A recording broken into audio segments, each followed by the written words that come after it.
Bonjour à tous et bienvenue dans Curiosité. Cette semaine, nous prenons la direction de l'Espace Lézard qui accueille actuellement l'artiste Axel Gouala. Sous le titre Derrière les fagots, il présente ses sculptures, dessins et gravures.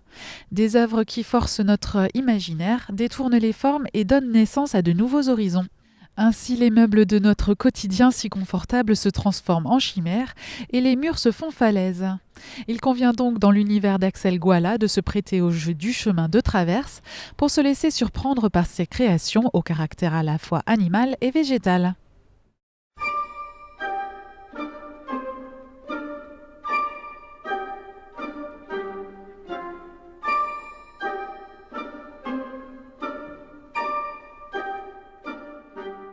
Je m'appelle Axel Gouala, je fais de la sculpture et du dessin principalement, mais aussi de la gravure. Et donc j'ai été invité par l'Espace Lézard à Colmar pour faire une proposition d'exposition. L'exposition s'appelle Derrière les fagots. J'ai choisi ce titre parce que, étant donné qu'en ce moment je mène une réflexion sur l'espace domestique, la terminologie du fagot me rappelait du coup le feu, le foyer. Le foyer renvoie forcément au foyer, la maison. Donc il était important pour moi que le titre de l'exposition évoque cet espace domestique que je questionne. Mais c'est aussi une expression du langage courant, et c'est un peu quand on sort une bouteille ou on va vous livrer un secret ou quoi que ce soit qui vient de derrière les fagots, c'est toujours quelque chose de surprenant mais de positif aussi.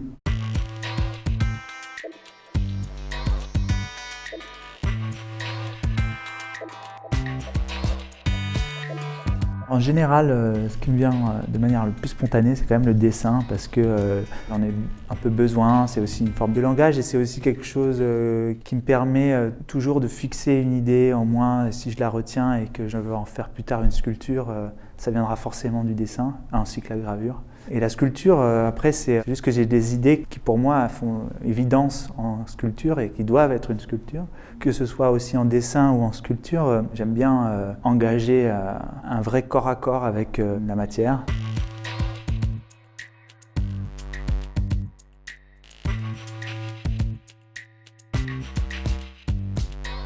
Dans l'exposition se trouve la représentation d'un grand cheval dont les sabots et la tête plongent vers le bas. Donc ce cheval a été inspiré par une promenade à Prague. J'ai aperçu la figure d'un cheval en sculpture de bronze sur le toit du Théâtre National. Et en fait, le fait de le voir vraiment en contre-plongée, mais vraiment en dessous du cheval, ça me permettait de faire un cadrage où finalement je voyais plus que la bête, que le cheval comme une bête sauvage.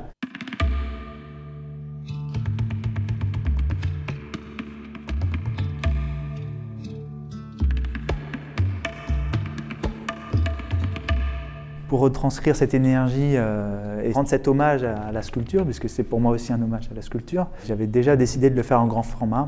Et c'est vrai que le cheval, c'est quand même un symbole de conquête, de puissance militaire, mais c'est aussi quelque part l'image d'une des premières conquêtes de l'homme sur la nature, que je ne juge pas de manière positive ou négative dans ce discours, mais qui est aussi une image forte de notre rapport à l'espace, puisque c'est une manière de dominer l'espace, d'aller d'un point à un autre rapidement. Donc sur le thème de l'espace domestique, je trouve que le cheval avait quelque chose à dire. En tout cas, je trouve que la question devient intéressante, mise en perspective avec la réflexion sur l'espace domestique.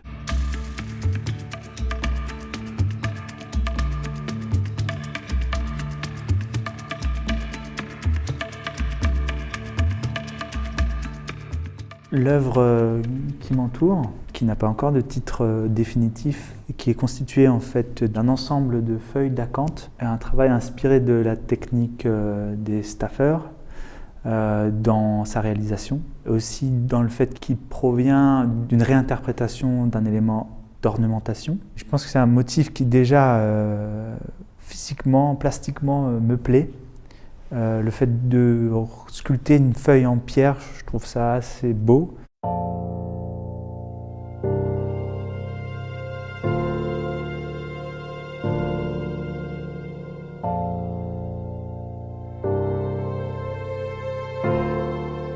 La feuille d'acanthe en soi, c'est un élément en bas-relief qu'on a plutôt tendance à voir de manière frontale.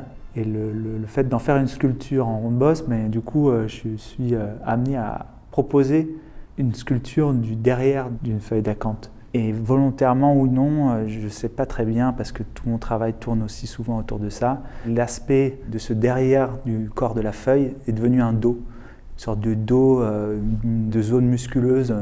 Ça inspire aux gens des mains ou des visages. Donc de toute façon, il y a quelque chose quand même qui renvoie au corps. On parle d'organes architectural, on parle de corps de bâtiments. Et j'aime bien ces images parce que le rapport du corps et de l'architecture fait partie des thématiques qui se retrouvent dans certaines pièces que je présente ici.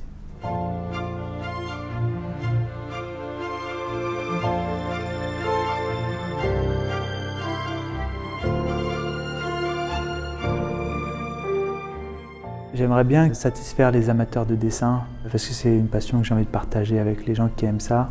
Je pense qu'on a tous une sensibilité par rapport à l'image et j'ai envie qu'elle soit la plus spontanée possible, que le plus grand public possible puisse venir ici comme ils l'entendent et penser ce qu'il en a envie d'en penser.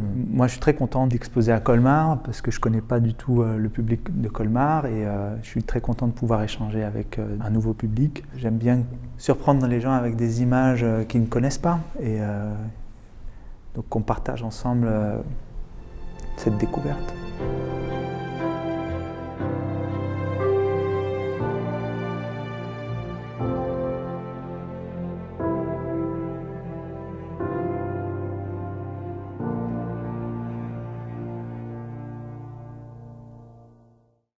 Je vous rappelle que l'exposition Derrière les fagots d'Axel Gouala sera visible jusqu'au 22 février à l'Espace Les Arts, 12 route d'Ingersheim à Colmar. C'est ainsi que s'achève ce numéro de Curiosité. Je vous retrouve très bientôt sur TV7 pour de nouvelles découvertes dans les salles d'exposition colmariennes. D'ici là, restez curieux et en attendant, salut!